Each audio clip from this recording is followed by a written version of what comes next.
Guys, मैं स्वागत करता हूँ मेरे चैनल पे keeping up with Shivam. So guys, this is Shivam. मैं स्वागत करता हूँ मेरे चैनल में कीपिंग अप विद शिवम। सो आज मैं डिस्कस करने वाला हूँ भारत और चाइना के बीच में जो फेस ऑफ हुआ था 15 जून को। उसके बारे में मैं अपनी कुछ व्यूज़ आप लोग से शेयर करना चाहता हूँ।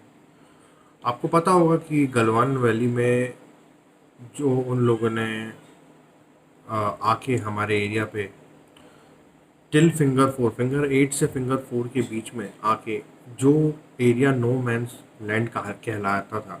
मतलब बात ये थी कि फिंगर 1 से फिंगर 8 तक वो एरिया ऐसा एरिया था, वो डिस्प्यूटेड एरिया कहा जाता था भारत और चीन की तरफ से।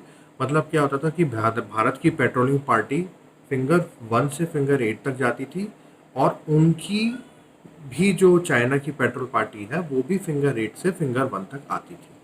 ठीक है। तो ये एक तरीके का म्यूचुअल कंसेंट था कि वो भी यहाँ आके पेट्रोलिंग कर सकते थे, हम भी वहाँ जाके पेट्रोलिंग कर सकते थे, क्योंकि एरिया डिस्प्यूटेड था, किसी ने भी अपना हक नहीं जताया था। तो प्रॉब्लम ये हुई कि चाइना ने यूनिलैटरली उस चीज़ को चेंज करने की कोशिश की और स्टेटस को चेंज करने का कोशिश किया। तो क्या किया चाइना ने? ये किया कि फिंगर 8 से फिंगर 4 तक उन्होंने अपने सैनिक वहाँ पे रख दिए, और वहाँ पे अपना जो बेस कैंप है, जो टेम्परेरी बेस कैंप, मतलब टेंट्स वगैरह वो सब वहाँ पे लगा दिए। तो इस चीज़ को लेके भारत और चीन के बीच में कमांडर लेवल की टॉक्स हुई। ओके। और इसमें ये चीज़ डिसाइड हुई कि दोनों के बीच में डिसएंगेजमेंट होगा और दोनों की सेनाएं 2-2 किलोमीटर पीछे चली जाएंगी। तो जब ये बात डिसाइड हुई तो इसके बाद क्या हुआ कि 15 जून मतलब 14 जून की रात में कर्नल बाबू, जो हमारे 16 बिहार रेजिमेंट के कमांडिंग ऑफिसर थे, वो ये चेक करने गए अपनी पलटन के साथ, अपने कुछ सैनिकों के साथ, करीब 35 से 40 सैनिकों के साथ, कि जो बात हुई थी जिसमें ये अग्रीमेंट हुआ था कि भारत और चाइना दोनों थोड़ा थोड़ा पीछे जाएंगे 1 किलोमीटर, वो पीछे गए हैं कि नहीं। तो जब वो वहाँ पे पहुँचे, उन्होंने देखा कि जब वो उस एरिया में पहुंचे, उन्होंने देखा कि वो उनके टेंट अभी भी लगे हुए थे। तो कर्नल बाबू ने इसका विरोध किया और उन्होंने ये कहा, अपोज किया कि ये टेंट हटाने चाहिए। तो उन्होंने कुछ टेंट हटाए। फिर उसके बाद क्या हुआ कि चीनियों ने ऊपर से जब ये चीज़ कर दी, तो चीनियों, जो थोड़े बहुत चीनी वहाँ पर थे, उन्होंने उन पर पत्थरबाजी की, और पत्थरबाजी करने के बाद दोनों की तरफ हाथापाई और उन्होंने पत्थर मारे। तो उससे क्या हुआ कि जो अ, एक पत्थर जो बाबू थे, कर्नल बाबू, उनके सर पे लगा और वो गलवान जो नदी है उसमें गिर गए। इसके बाद क्या हुआ, खूब भीषण हाथापाई हुई। ठीक है। इसके बाद चाइना ने अपने बैकअप को बुलाया, भारत ने भी अपने बैकअप को बुलाया। वो करीब रात को 9 बजे भारत की तरफ से भी बैकअप आया। उसमें घातक कमांडो के 2 दस्ते थे, 20-20 मतलब टोटल 40 घातक कमांडो थे। उन्होंने भी अपना पार्टिसिपेशन किया और दोनों के बीच में भीषण युद्ध हुआ। उसके बाद हमारे सैनिक चीनियों के टेंट तोड़ के, मगर इसका मतलब फिंगर 4 पे उनके टेंट तोड़ के अंदर घुस गए और उनको 1 किलोमीटर तक खदेड़ दिया, और दोनों के बीच में बहुत भीषण युद्ध हुआ। इसके बाद मतलब भारतीय सैनिक भी मारे गए, चीनी सैनिक भी मारे गए। भारतीय सैनिकों ने चीनी सैनिकों की गर्दनें तोड़ दी और उनके हाथ पांव, अस्सी पंजर तोड़ दिए पूरे तरीके से। चीनियों ने बहुत, मतलब ये था कि चीनियों के सैनिक का जमावड़ा ज़्यादा था। मतलब अराउंड 1:3 रेशो था, एक सैनिक हमारा, 3 सैनिक उनके। तो इस तरीके का भीषण लड़ाई हुई।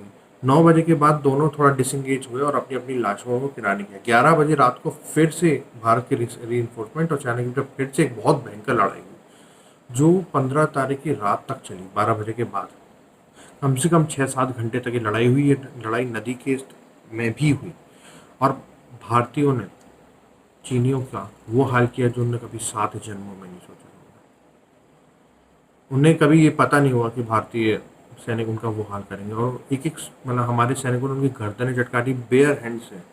जब उन्होंने लाठी, रॉड, नेल्स वाली रॉड, क्लब स्टिक सब यूज़ किए, और हमारे सैनिकों ने सिर्फ हाथों से उनकी गर्दनें तोड़ डाली। तो आप समझ सकते हैं कि हमारे सैनिकों का शौर्य और उनकी हिम्मत किस लेवल की है।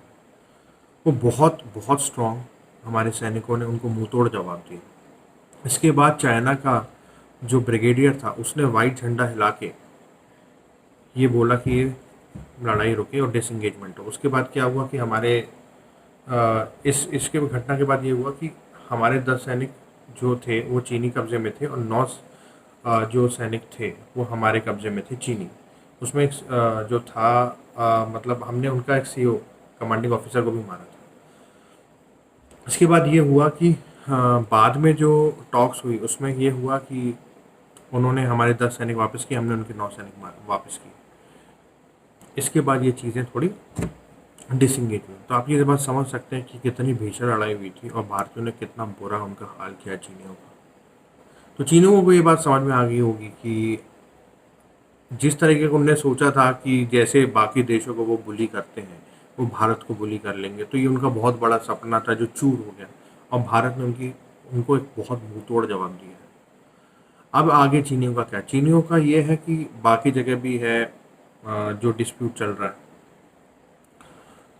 लद्दाख के और भी जो क्षेत्र हैं आपको पता है वहाँ पर भी इस चीज़ का डिस्प्यूट और चल रहा है, जिसको लेके आज लेफ्टिनेंट जनरल टॉक्स हुई और दोनों में ये अग्रीमेंट हुआ कि बाकी जगह से भी डिसंगेजमेंट होगा और दोनों सैनिक जो है वो अपनी अपनी जगह पे बेस पे लौटेंगे।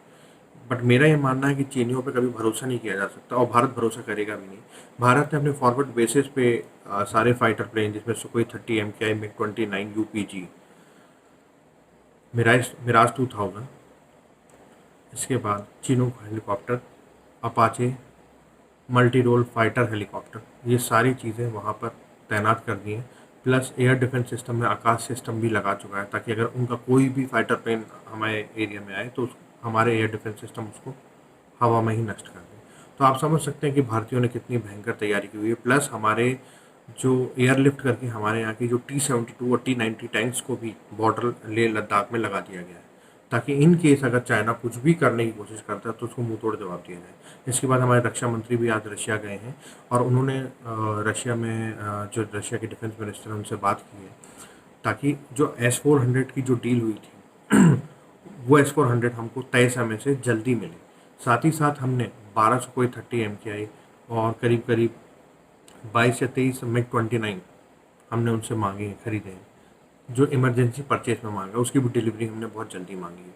तो total S-400 and MiG-29 and 12 Sukhoi 30 MKI ये हमने उनसे इमरजेंसी परचेज में मांगा है। प्लस हमने अमेरिका से भी इमरजेंसी परचेज के लिए M777 होवित्ज़र जो एक लाइट वेट